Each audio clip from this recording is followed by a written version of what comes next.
a lot of the times you can't fight it. You have to, really roll with what's happening to achieve the best outcome. I learned a long time ago that sometimes you just have to let it go and let it kind of take care of itself. Hi everyone, I'm Amy Devers and this is Clever. Today I'm talking to Roman Alonso of Commune Design. Commune is an acclaimed Los Angeles-based design studio with a reputation for holistic work across the fields of architecture, interior, graphic, and product design. With principals Roman Alonso and Steven Johanknecht, the studio has designed residential, commercial, and hospitality projects worldwide, including a long-running relationship with Ace Hotels, and has recently finished the Ace Hotel in Kyoto. They've also designed graphic and branding concepts for the fashion, arts, and entertainment industries, and a wide array of home and lifestyle products, many of which are offered in the Commune Shop online. The list of awards goes on, including a Cooper Hewitt National Design Award, several years on the AD 100 list, Wallpaper Magazine Design Awards, and a Los Angeles Conservancy Preservation Award for their work on the Ace in downtown Los Angeles, among others. The recently published book, Design Commune, is a gorgeous and sensual look at their work and discussion of their design philosophies. Roman's story is one marked by resilience, adaptability, beautiful relationships, a profound love of collaboration, and a warm-spirited lust for life. Here's Roman.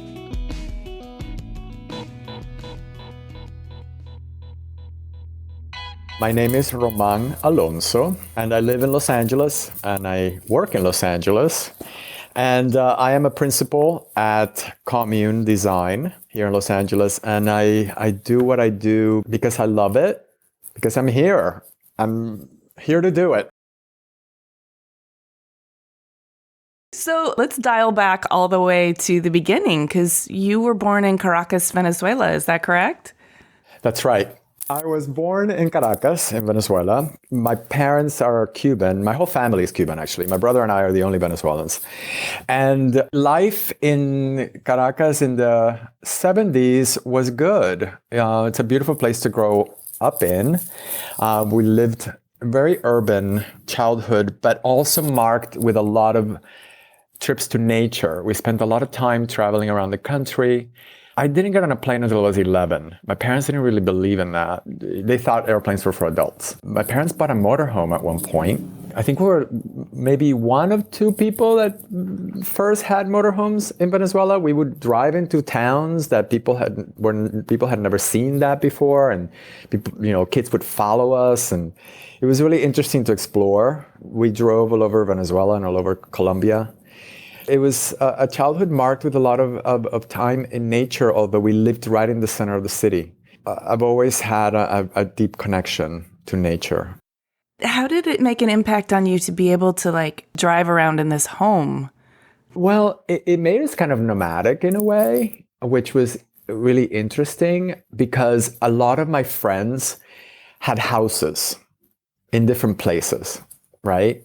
And we would visit these houses in our motorhome and park in front of them. So we would go on vacation and we would go visit so-and-so at their beach house, but we would be parked in front.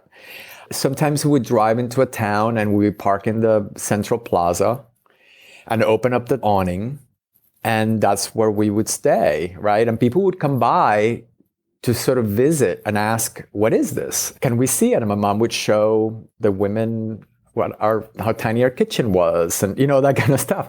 So my parents bought the motorhome at an auto show in Caracas, and there were two model motorhomes, and they bought one of them. We immediately started using it, so we really were the first people to have it.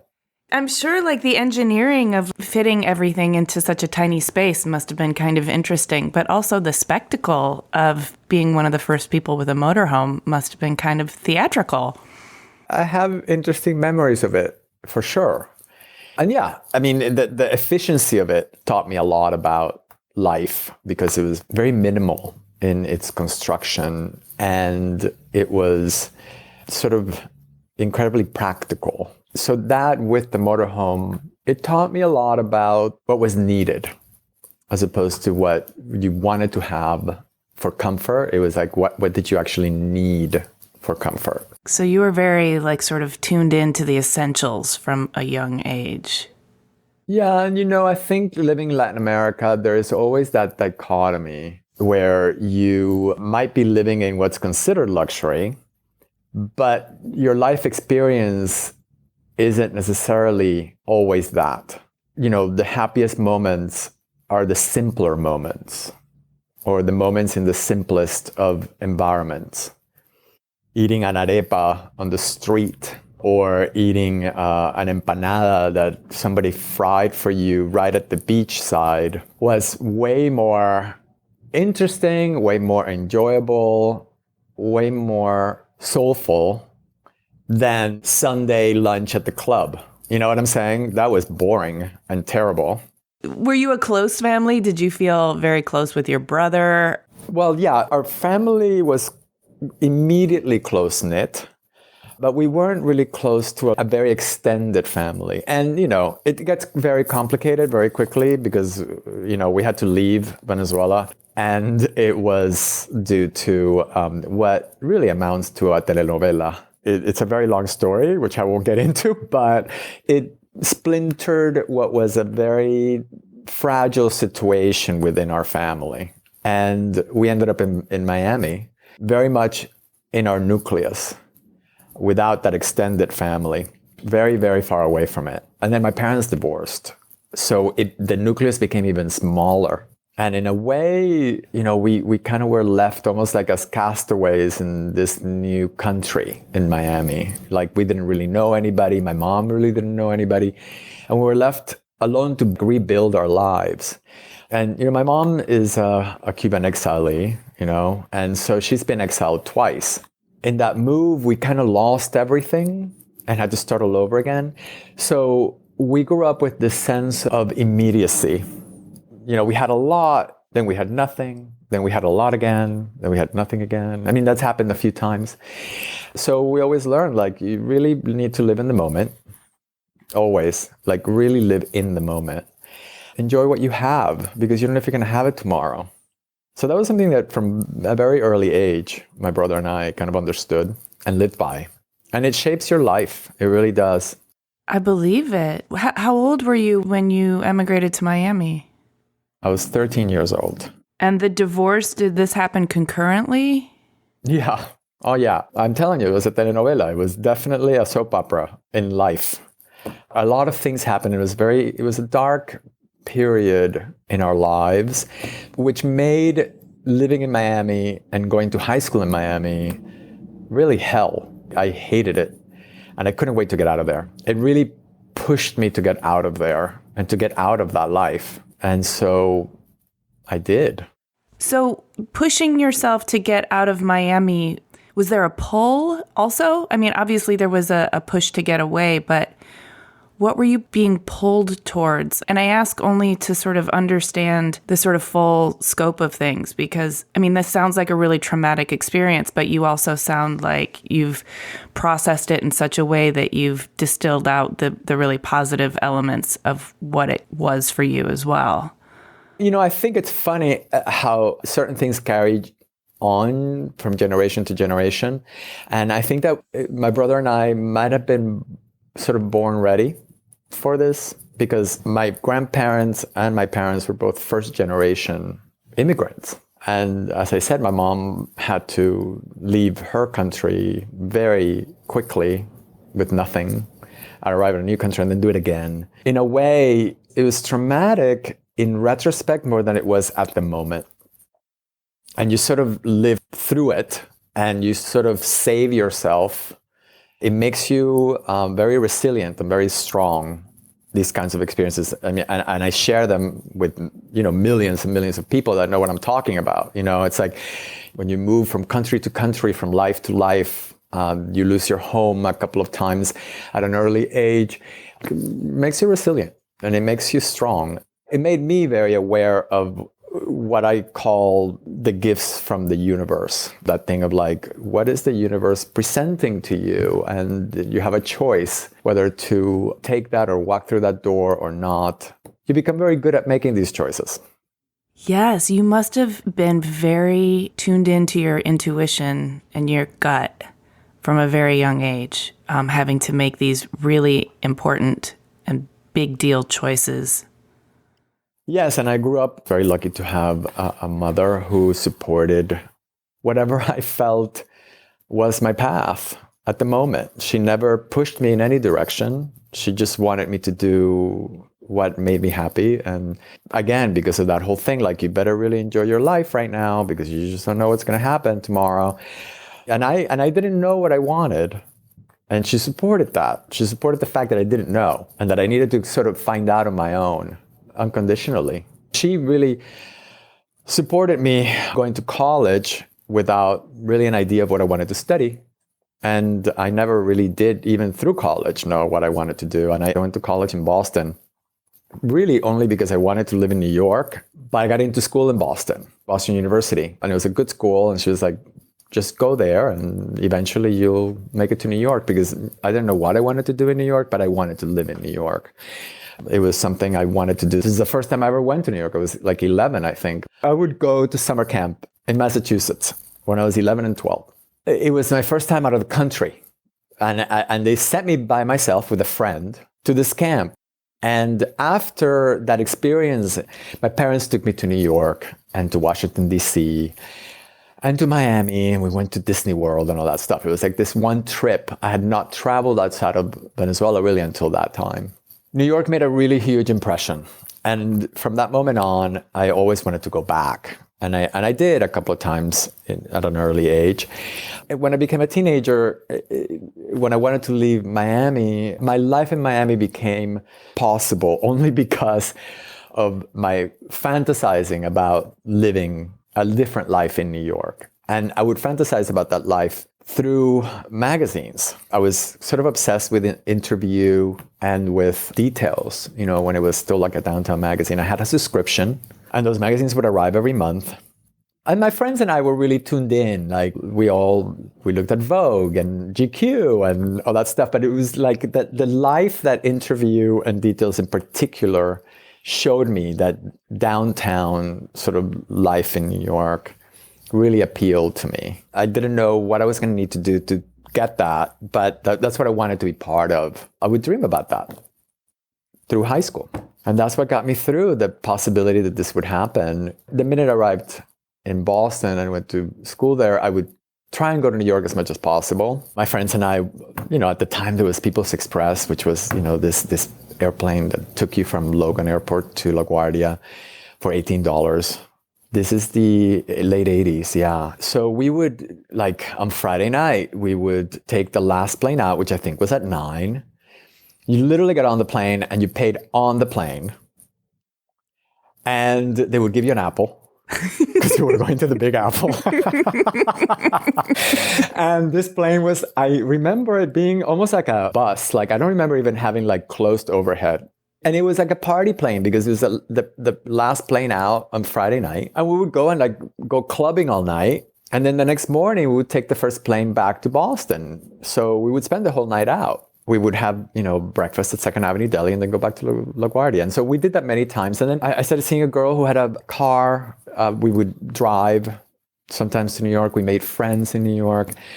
And then senior year, I had a roommate whose boyfriend lived in New York and was a pot dealer to the stars. He knew a lot of people downtown, you know, the people from Paper and stuff. So we started hanging out with him. And through him, I met and was sort of thrown into the world that I had always wanted to be part of. You manifested it into being. Yeah, it's weird how that happened, but it did. Well, it's not that weird when you think that every single choice you made was in that direction. At that time, then I had decided, like, I'm going to work at a magazine. That's kind of what I wanted to do. And I had interned this magazine called Stuff. I would like sell ads, and I would do like little graphic design projects, you know, that kind of stuff. And I got to New York and I applied both at Hearst and Condé Nast. You would go to the, you know, at the time, you just go to like the human resources department and you'd apply and they would give you like an interview and they would call you when there was a position available in one of their magazines. So oddly enough, while I waited for that job, I worked at an interior design firm for like 3 months. I never imagined that I would ever be into a designer. At the time, it was like, this is just while I was waiting for a job in a magazine. So, but I did work for a design company that did, at the time they were working in the offices for American Express in the World Trade Center. So I spent a lot of time up there because they were installing, I forget what floor, but it was pretty high up. We were installing this office. It was like a company that worked with Steelcase or something. And they called me from Hearst, and there was a job at Connoisseur, and I took it. And it was just, I didn't even care what job it was in the production department. And what I did was basically traffic pages for a year.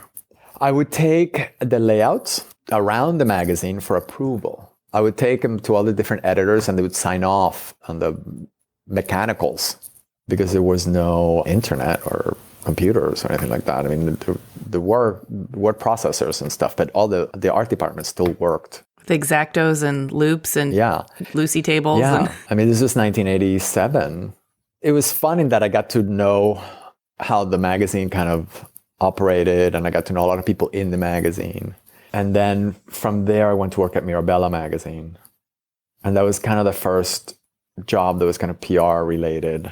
At each of these places, it was really school because while I was in college, I didn't really focus on school academically so much. I changed majors so many times. That's why I ended up with an art history major, because I just had all these credits, and I focused on art history, but I took journalism and photojournalism and film. And you were improving your life and learning from experience. Yeah, I think I was. And I was really focused on meeting people who I wanted to know and hang out with, and who might lead me to the things I wanted, perhaps, even though I didn't know what the hell I wanted. I had no idea. But New York was great. And I loved those jobs. I made zero money. And because I made zero money, I started taking these freelance jobs with Barney's.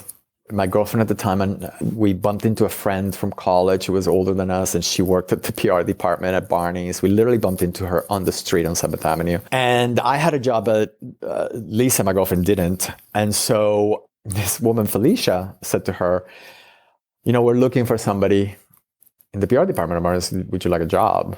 And so Lisa went to work there. And because of her, I got to know the people in that department, and they started giving me these freelance jobs.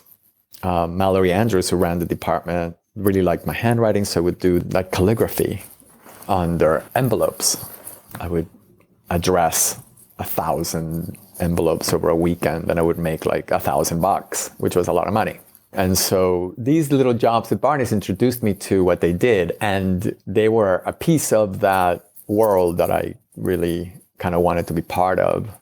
I was at Mirabella, and I was at a party, and Mallory told me she was looking for someone to add to the department, and I took that job, which was really a PR coordinator at the time. She needed somebody to travel to all the different stores that were opening. It was in 1990, 91. So it was the first expansion that Barney's went through. All of a sudden, I was at Barney's, and that was great. It was an amazing time to be there. And I was working with the people who I used to kind of read about. Glenn O'Brien, whose column I used to read religiously in high school. Wow. And did you feel like you were meant to be there? Or did you feel like, I'm so lucky, I hope they don't find out that I'm a fraud? I mean, I know imposter syndrome is something that we all have. I'm just trying to get inside your mindset at the time. I know that syndrome quite well. I've always felt it. Everything I've ever done. I felt very lucky to be there because it was kind of at the center of the place that I always wanted to be at. And Barney's at the time, was really the center of that culture. I was just really focused on doing a good job. I wanted to be good, and I wanted to learn as much as I could and absorb as much as I could. And I did. It was an education. And that's where I met Steven Johanknecht, who is my partner at Commune. We've worked together since.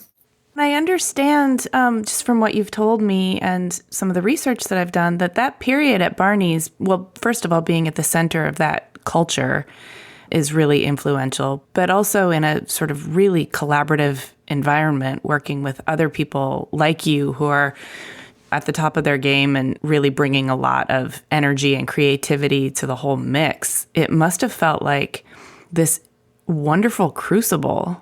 Yeah, particularly in retrospect, because at the time you're in it, you're just in it, you're just living it, right? It really is in retrospect that I realize the influence that it had in me and how much I learned and how what I learned there has been so meaningful in all my different lives that I've lived since then, and all my different endeavors professionally. At the time, it was just really fun, actually, and interesting. I loved it for a long time. I was there for about 5 years, and a lot happened in those 5 years. But we were a department that handled everything that had to do with the image of the store. It was a department that was made up of advertising, store design, display, and PR, which was publicity. We called it publicity at the time.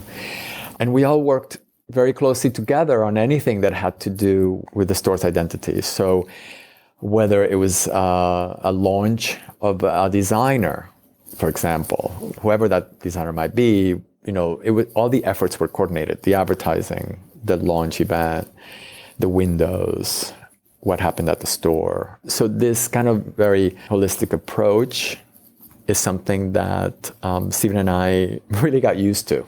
We firsthand understood the advantages of it. It is one of the things that I think has shaped how we work today. It's that consideration of all the different sides of something, whether it's designing a napkin or designing a hotel. What are you going to do with it? Who's going to use it? How is it going to be used?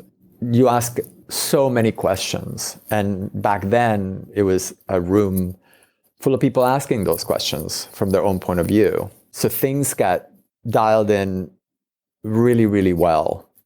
And one of the things I think that separated Barney's at the time from other stores was that incredible attention to detail at all levels. We didn't miss a thing.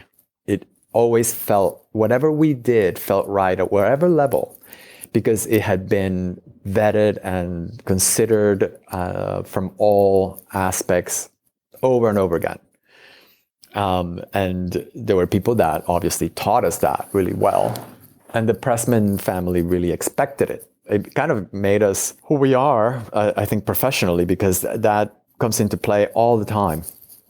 And even how we've worked with our staff all along, we've passed that on. So I know there's like a few steps in between Barney's and Commune. What, happened between Barney's and Commune that's relevant to the Commune story that we should know? Because you went to work for Isaac Mizrahi and started a publishing imprint as well, right? Yeah, I worked for Isaac for about 3 years also as his image director. And there, my responsibilities sort of expanded from my responsibilities at Barney's in terms that I was all of a sudden in charge of like advertising and show production. And I started working on things related to licensing. In 1995, I started traveling to Japan, for example, because of Isaac and his licensing deal there. So then I was introduced to a lot of different things that when you add everything up, it kind of made me ready for what I do now. You don't recognize it at the time. You're just sort of racking up experiences.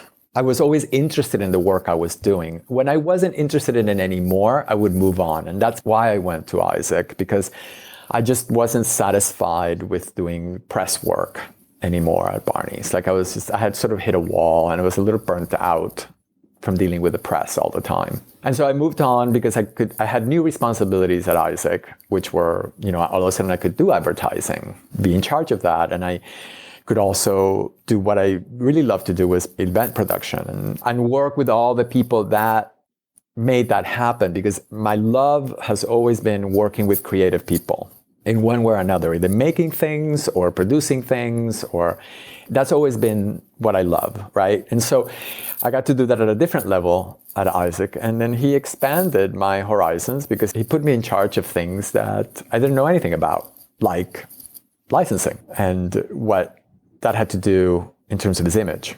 I did that for a while, and then he closed his company, and I was sort of interviewing for jobs. The business had really changed. It was the time when LVMH and Prada were kind of taking over, sort of a corporate culture moving in. So I interviewed for a bunch of jobs, corporate jobs. And in the process of that, I came out to LA to visit my friend Lisa Eisner, who I met through Isaac and who I worked with because of Isaac. She was a huge part of me making that move. She brought me out to LA, really to think about what I wanted to do. And in the process, she and I started working on these books that we wanted to make. We both collected books.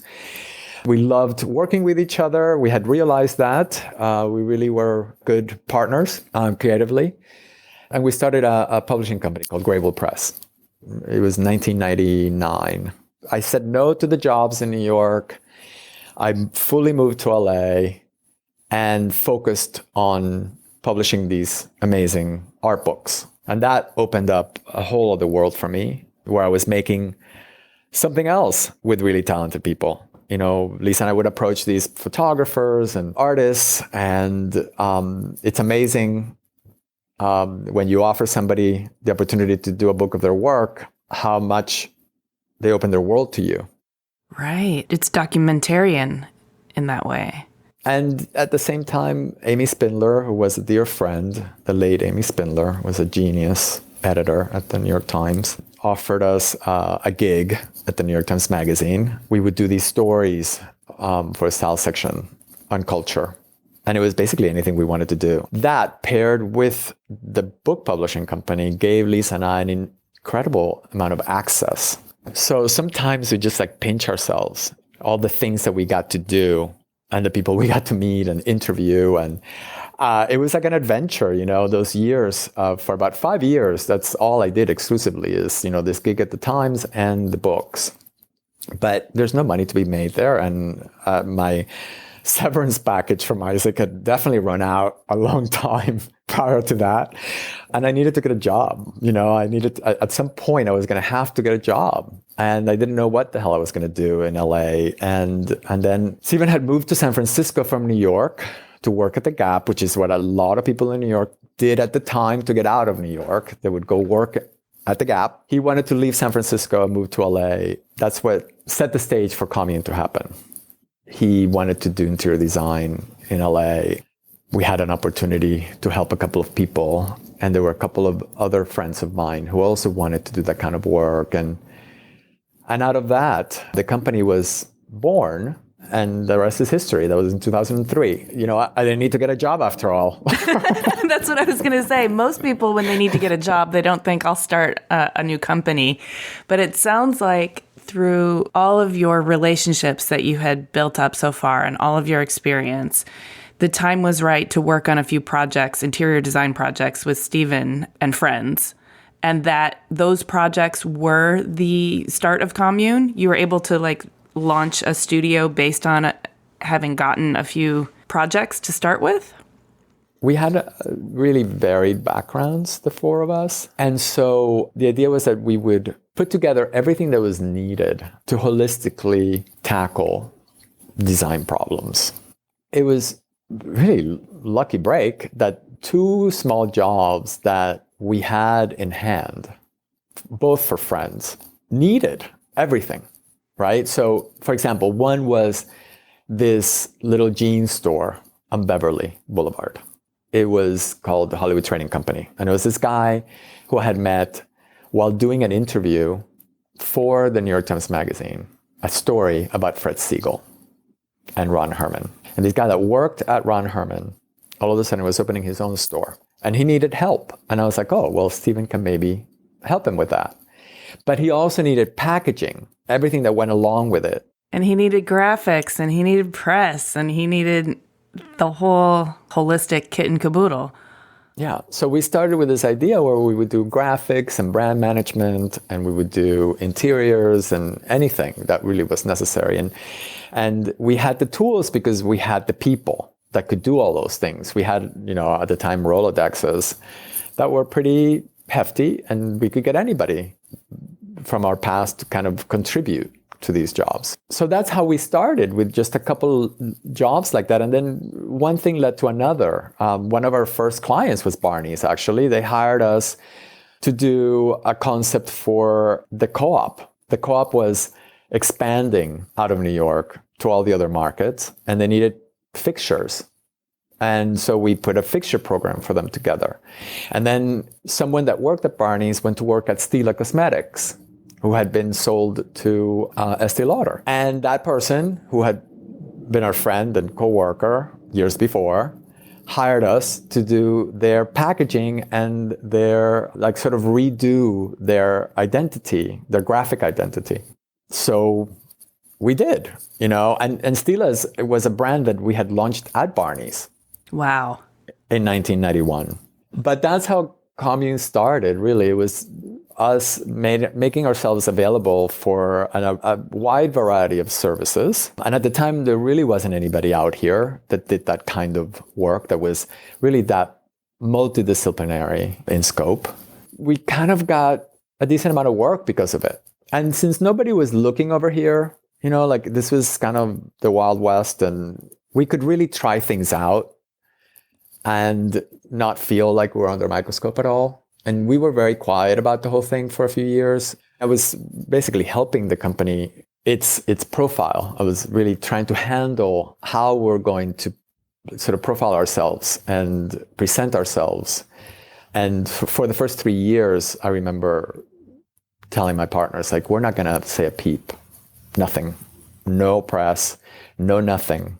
We're going to wait until we have something to talk about. And so we did. I mean, it's unheard of today because it's so instant, Right. But for almost 4 years, we didn't say anything. We just worked.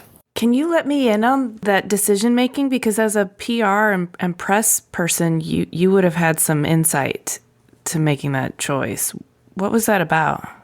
Well, I wanted to make sure that we presented ourselves as a serious endeavor. We already were coming from a place where we weren't really designers. We had been other things, really, technically. And so now we were going to be that, and we needed to, I think, have proof of it. Sure. And freedom from scrutiny for a little while to get your legs under you. Absolutely. Okay. Yeah, and I didn't want us to be like this flash in the pan thing. Although I had friends in the press that really wanted, we should do something about you guys. I'd be like, no, not yet. So we kind of controlled that narrative for a while. And eventually, once we did have some press, then we got busier and busier, and we grew a lot, too much, in fact. But the crash in 2008 sort of took care of that. So again, the universe speaks. Yes. Yes. That's not what you're supposed to be. You're supposed to be something else. And so the correction happens. Interestingly enough, I mean, for me, it's always been that way. I've always had to just keep the noise and the distraction away so that I can listen to what's happening and to really listen to my instincts. And that's always been the best guide. It's when it gets noisy that problems arise. So I've learned that. How do you keep the distraction and the noise away? What do you do when it gets noisy? You meditate, you get lost in nature, you get some therapy. All those things really help. But, the important thing is to recognize when this is happening. Once you recognize, oh shit, this is not working. I'm not happy with this. It used to be, living in New York, it's like, so what if you're stressed out? Right. It was almost a badge of courage or something. Yeah, that was part of living there and working there. And in fact, you better enjoy being stressed out, because otherwise just get out of it, right? Right. Otherwise, this ain't the life for you. It is not. But that's very different. Once I moved out here, it was very different. It wasn't about that anymore. All of a sudden, I had the space to kind of get to know myself better and listen to what I wanted and didn't know I wanted, because I just couldn't hear it before. I was just going with what was in front of me or ahead of me. And in New York, you're just climbing up all the time. You just want to go up, up, up, up, up professionally. And it's all about like how much money you make and what benefits you get. And I had somebody at the time who said to me, you can definitely change your life, but you're going to have to let go of all the benefits. And I didn't understand what they meant by that. This is when I moved out here. And I was like, what are they talking about? Benefits? What? And then it started becoming very obvious to me that they were talking about what you get from being at a certain position, a certain level professionally in that world, particularly the world of fashion in New York, where you would arrive at a certain level and all these things came with it.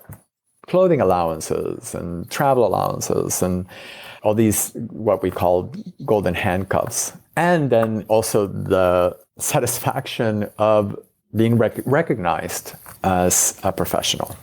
It's credibility, it's respect, but it's also a bit of ego satisfaction. All about ego, because the title is so important. These benefits are so important, and then your salary is so important. What I realized when I got here is that like none of that mattered here. Nobody cared what I did before I got here. That's one of the beautiful things about LA. Nobody asks you. It's a weird reset going from New York to LA, isn't it? Yeah. Nobody cares about what you were doing last week. You're only as good as the thing you're doing this very minute. And that is great for reinvention. It allows you to become whoever you want to become or whoever you need to become. I could have never done it anywhere else. It's all a result of coming here. The growth that happened just prior to the crash, was that, do you think, just the nature of you and Steven sort of defaulting to a New York way of growing, saying yes to everything and building the company? And then when the crash happened, was that sort of a reckoning where you realized you were growing it into something you didn't want anyway? So let's take stock of what we have and move forward? Yeah, I mean, at the time, there were 4 of us partners, and none of us had ever had our own farm with our own employees or anything like that. Steven and I had worked in a number of, corporate jobs and definitely knew how to, we both had ran departments. So we definitely knew how to manage people and stuff, but we didn't know anything about business. You're just responding to what comes through the door. Our response to new work was just hire more people.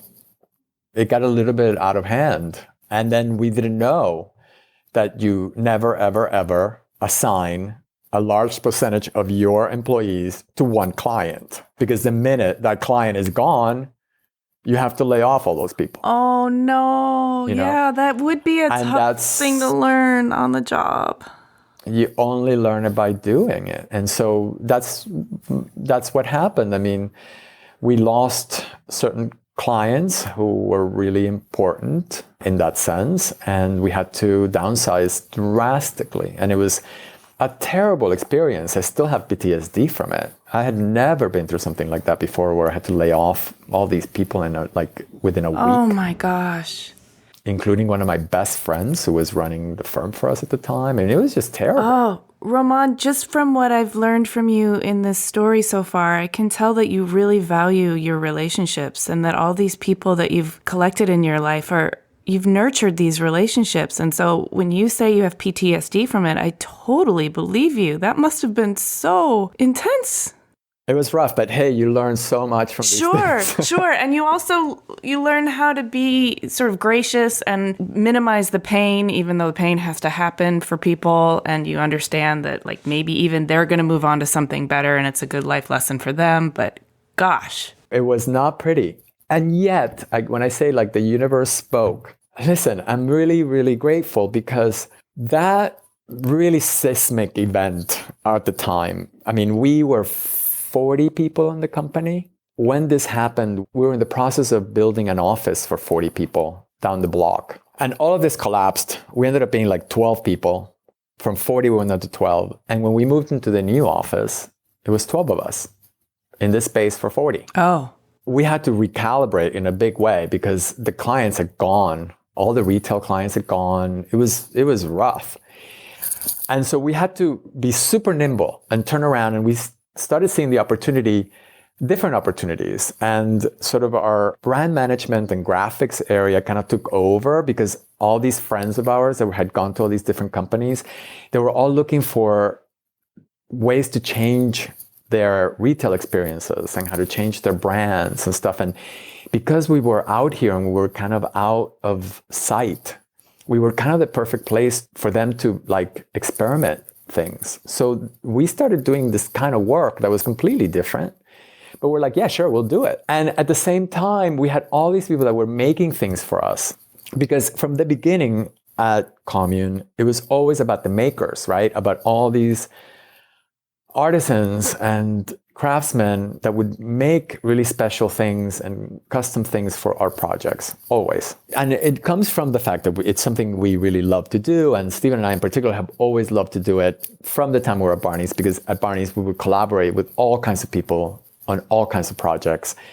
It's almost like being a frustrated artist. You know, you can't be an artist yourself, but all you want to do is work with other artists and kind of harness their talent. And so you learn that process. And for me, once I got caught in that process, it was like an addiction. Like I can't not do that. I love it. And it's what I love doing most. Commune and its interior design part of it is almost an excuse to do all these things. I can see that, yes. And every interior design project that comes along fuels your outreach to new artisans, new craftspeople, new textile artists in order to fuel those collaborations.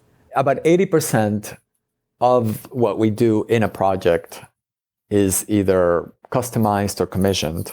It's because that's what we like to do. I don't know how to do it any other way. In fact, I'm not interested in doing it any other way. So it's become part of our philosophy, right? That it's all about, you know, the handcrafted, and it's all about the work of artisans and stuff. But it's really more than that. It's just, this is how we like to do it. And I'm not going to do jobs where I can't do that. It's really the heart of it. And what that situation of losing the jobs that provided us the opportunity to work with these people, it kind of opened the door, because to keep these people going, and I felt really bad because, you know, they were all hurting financially and creatively. They didn't have that much to do. So it's when we decided, like, talk to each of these people and say, hey, why don't we make some things and we'll sell them, right? Let's start selling some of your work to the public. All these things kind of happened at the same time. You know, our office was this big office where we had all this room. So we pitched a tent and we opened a store. I love this. We literally pitched a tent, okay, and put the stuff in it. And all of a sudden, the public was allowed to come into our studio and shop. And then at the same time, we finished the Ace in Palm Springs. It was the first hotel project. And we finished it right when all of this happened. And there was a retail space at the hotel that, of course, nobody was going to take because, you know, the economy was in the toilet. So they gave us the space for free for us to also open a little store there. And this is how we started selling the work of our friends and people that we were making things with. I remember this, actually. I was, you know, living in LA at the time, and Tanya Aguiniga is a great friend of mine, and I know she was working with you on some collaborations. And when this pop-up opened, I was like, what is this? What's happening here? I don't know, but it's very cool. And we called it Community Shop. Pop-up wasn't even in the vocabulary. We were calling them guerrilla stores. Yeah, it was a new model. It was the new model that we copied from Comme des Garçons because, you know, nobody, I guess, gives them the credit. But the original pop-up store was the Comme des Garçons Guerrilla store. And we were very much in tune with that because we came from the fashion business. And Rei Kawakubo was a huge hero of ours. And I think pop-up really happened later. Like, that word hadn't happened.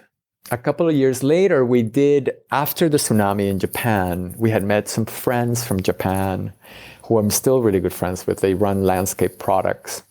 And they were the first people to come to that tent. He heard about it, came to the tent. I met him.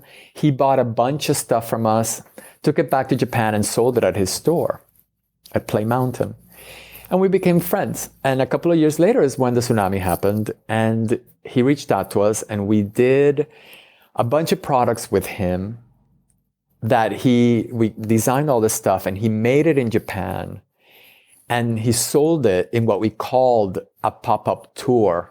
Those couple of years made a big difference because all of a sudden pop-up did become part of the vocabulary.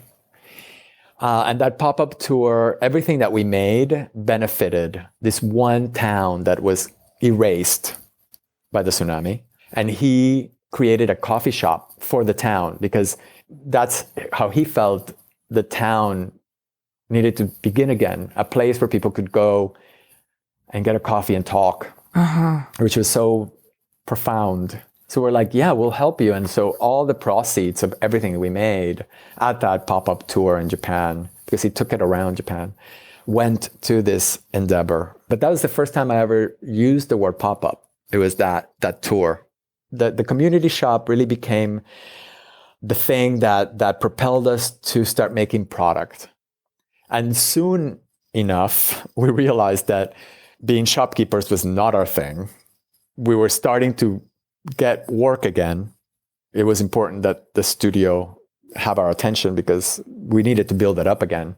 And we were starting to get work again. It started happening soon after we started finding work. So we closed these guerrilla stores and we moved everything online. And that's the first time we did an online shop. And that's where Commune Shop started. And it's an ongoing curated collection of these collaborations that you do with manufacturers, but artists and craftspeople and confectioners.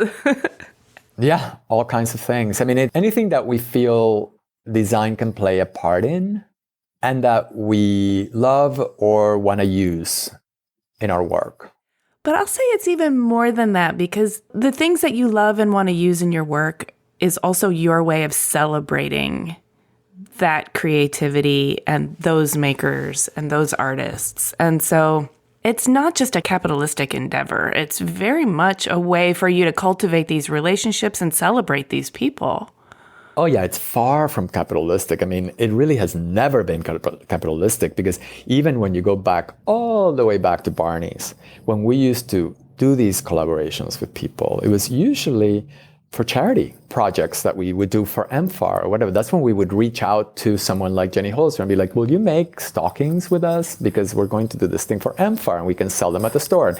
So we were doing that way back then, moved up to Greybull Press, and that was never a capitalistic endeavor. I mean, right. You needed to get a job to support that endeavor. I mean, publishing books doesn't make money, it costs money. We would approach people like someone like Joe Szabo, who had done this book called Teenage, and we'd be like, we did a book called Teenage with him, but like he hadn't really done a book since 1980 or something. We'd be like, it's time for you to do another book. We will pay for it with the money we don't have. And we just want to work with you and work with your work, with your material. That's the same way that we would approach, Richard Prince when we did a book with him, or we approached Ron Galella or Dennis Hopper or any of the people, Robert Crumb. We worked with all these people and did books for them, but it was like all we wanted from them was the opportunity to work with them and their incredible work. Just being able for them to give us the time and the opportunity to work with their stuff was enough. And so we would find a way to pay for this stuff. And it took a lot of work to do that. And I feel like this energy that you bring to, your desire to work with these people and celebrate and immerse yourself in that is what they do, it comes through in your spaces. I want to talk about the Commune Shop and your collaborations, but I also want to just acknowledge that the spaces you design feel like a real celebration of people throughout history, of diverse relationships. Even just the objects in a space seem very much about honoring the user who is unknown to you at that point, but there's a warmth and there's a connection between everything in that room that makes someone who is not there yet feel welcome when they arrive. It's a very resonant way of working that feels very immersed in humanity. Something just so lovely and warm about it, Roman. Thank you, Amy. It is very much so, all those things, because for us, for Steven and I, what's really important is, in terms of the client, it's their personality, it's who they are, and that to make sure that their spaces and their homes reflect who they are. Or if it's a brand, that the hotel reflects who the brand is, etc. That's really the focus of our work, is to bring about something that is uniquely theirs and that reflects their personality. But in the process, you're bringing in the work of other people, and their personality comes with that. So this collection of objects and things, functional or decorative, what appeals to us are things that were designed and made by someone, and that carries that person in them through history. It doesn't have to be current, but something that reflects someone's mind or hands or soul. The collection of all these things creates an environment that, people describe as layered. Most personalities are layered. So mission accomplished. If a space is layered, it's layered with personality. Great. I'll take that. But really, I think what people feel is a person, whoever it is that lives there, hopefully. And hopefully the space is as interesting as they are. We try to find that. We try to find the layers in a person and bring them about in their space.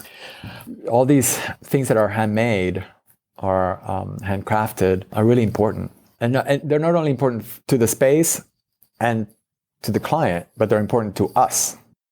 Right, which is, I think, so obvious. I can totally tell that. I can feel that in a space.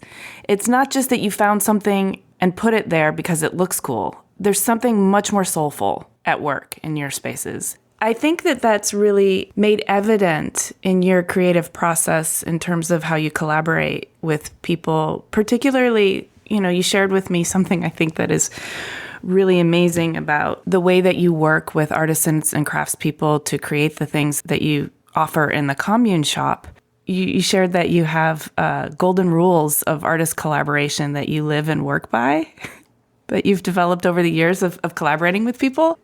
We do have rules. Yes, and I want to unpack some of them. There are 13 rules, and they are beautiful. And as somebody who's also a maker, I really appreciate that these are the kinds of things that you're working with in the studio. But do you mind if I go through them and unpack some of them with you? No, of course not. Some of them are sort of self-evident. Good intentions bring great results, and that's rule number 1. But I also love that you put a lot of attention on communication. Make sure you say what you mean clearly.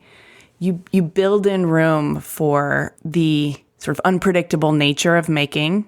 Allow margin for error. Rule number 5. Accidents are not always a bad thing. Roll with it, which seems to me like very you. That's your whole life.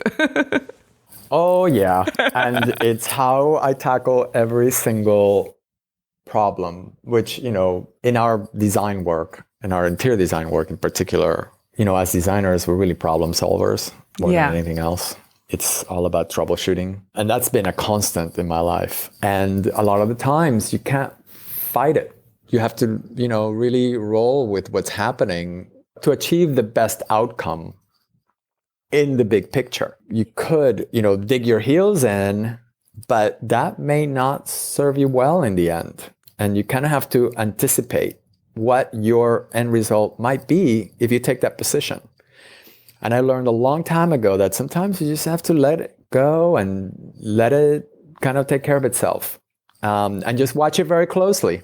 Make sure that it's not going to, crumble in front of you. But you can take it to a really far place, almost to that point, and it can still be the best possible outcome from it. So I roll with it and then keep an eye on it while it's rolling.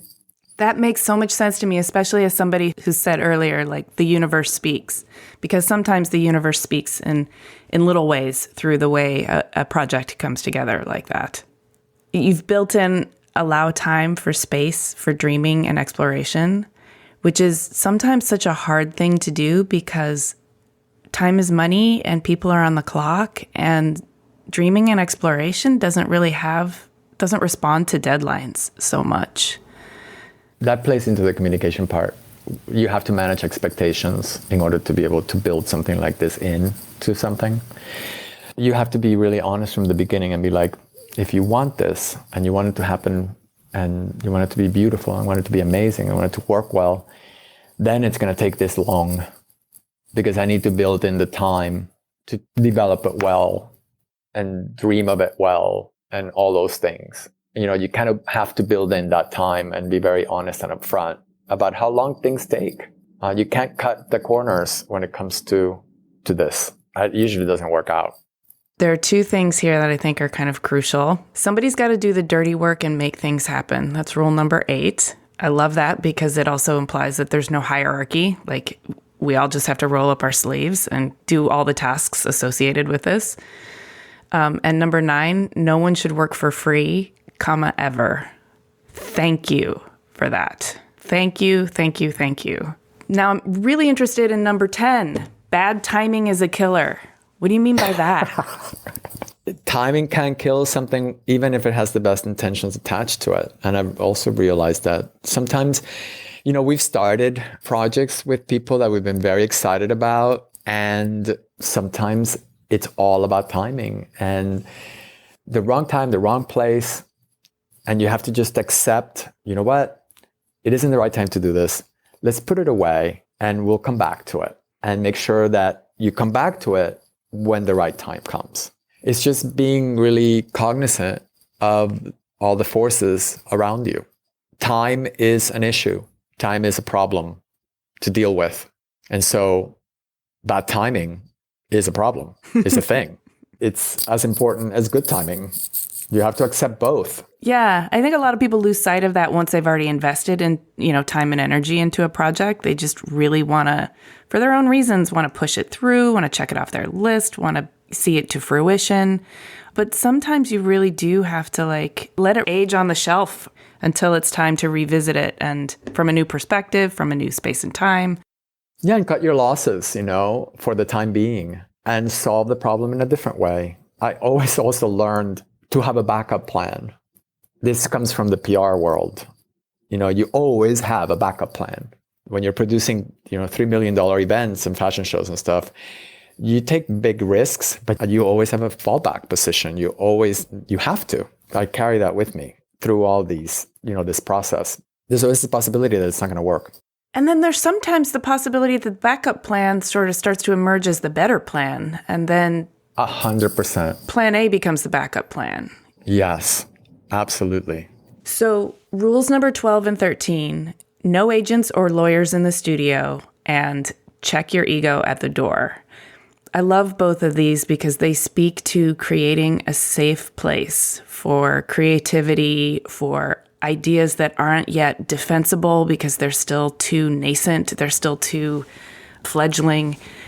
And it also allows for experimentation and it allows for honesty because you don't have to worry that you're ruffling anybody's feathers or triggering their worries about timing or money or who's responsible for what or how is this all going to get divvied up and allocated, because none of that matters when you're just trying to nurture an idea into its fullest potential.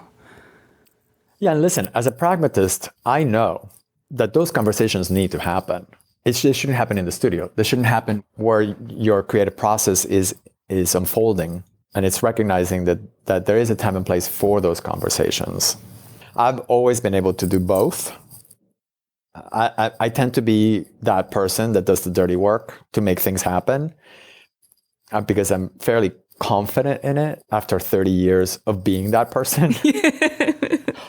All the time, not only for myself, but for others. But I am very serious about the right time and the right place for it. It's protecting the process, basically.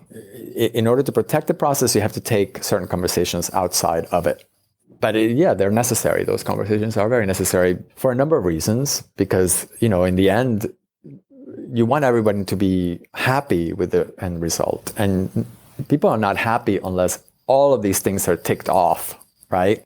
As you said before, one of our rules is that everyone needs to get paid. Everybody has to get some sort of compensation for what they do within that process.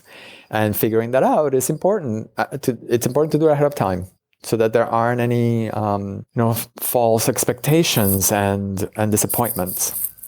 And I have a pretty good track record with this. I mean, I'm not saying it's perfect. I think Steven and I have these really long-term relationships with people because we've always protected the process and we've protected them. That's really important to me. That's how we build the family we have of creatives, by protecting their work and protecting them. And in the process, we're protecting what's ours. But you can't just protect what's yours. You got to protect the whole thing. Yeah, I mean, there's another rule here, which is, it's always what's best for the project. You got to take yourself out of it. It's not about you. But this is about you. This conversation is about you, Roman. So I want to know, where does the Roman Alonso story go from here? You seem like you've crafted a very fulfilling life for yourself, and it's full of handcrafted beauty and long-term relationships and warmth and travel. What's missing, if anything?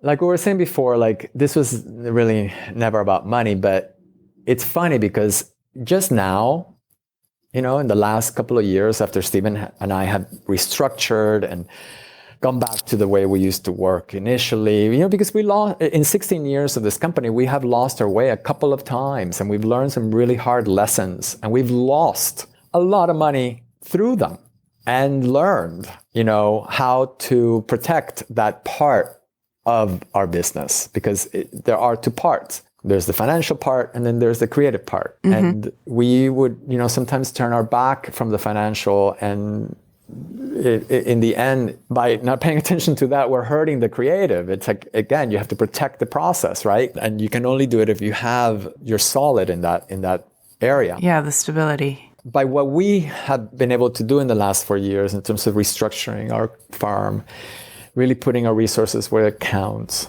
really looked at the things we love to do and how we like to do them, by really becoming cognizant of all that and taking the appropriate actions. All of these endeavors are financially viable now. So finally, something's clicked.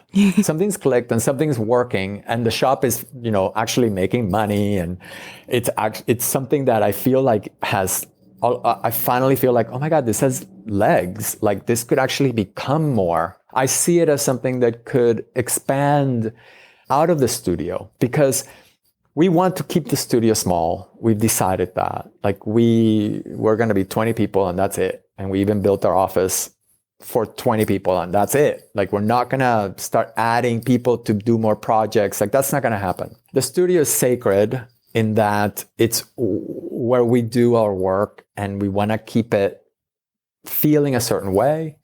We want to protect the process as it is because we enjoy it and the people that work with us enjoy it too. It's working, so we're not going to mess with that. But this shop part, this extension of it, which is a way for the public to sort of get to know and understand what we do and live with parts of what we do, all of a sudden feels like that could be more. So what's the next step? Well, I'm going to keep doing what I'm doing because I love doing it, but I may actually expand on that.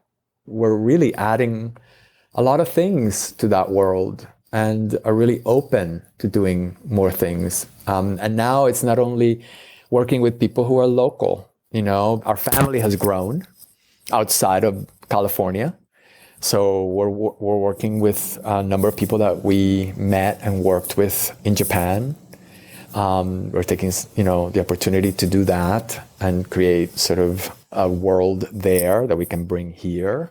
And also looking at people in other places like in the East Coast and in other countries, Europe. The world is a big place. There are a number of things that I think you can put on the silver lining sort of folder of this last year of, hell, basically. Just say it straight. From hell.